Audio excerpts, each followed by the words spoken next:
sir आपनकर परिचय दिए मो ना वाल्मीकि नायक आम आदमी पार्टी पदमपुर निर्वाचन मंडली सभापति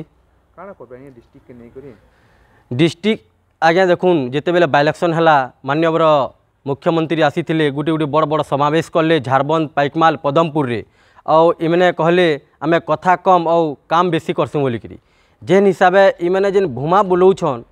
और आज तक किसी जना नहीं पड़वा से डिस्ट्रिक्टर इमने मैंने काना नहीं जानबार के आसिकी ताकर जेन कर्मी मैंने आसिक नेता गुता मैंने जेन फटका जेन फटई दौन और उषद आनंद हो निजे के निजे पूरा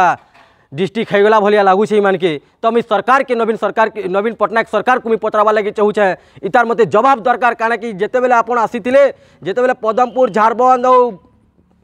पाइकमाल रे जन समावेश कले आपण मैंने आसिक कहले कथा कम काम बेसी बोली कहम बोली कहून और डिस्ट्रिक्टा आपनकर माध्यम रे तो नहीं ही पारला कि हला कि नहीं पारला तुम तो जानी नहीं पारनी और आज तक ले आमर जनसाधारण लोक में आपण मैंने जेन भकुआ बनौन इटा केते दिन चलबा आपण संपूर्ण भाव आगे नवीन पट्टनायक मुख्यमंत्री आपण इथि लगे आपण मते जवाब दौन डिस्ट्रिक्टा केभे हवा काଣା हवा बोलिकी खाली खाली ठगी भरिकी भोट नहीं गले निके लोग मान के भूमा बोलिकी भोट नहीं गले लॉलीपॉप देलिकी भोट नहीं गले इथि लगे नहीं चले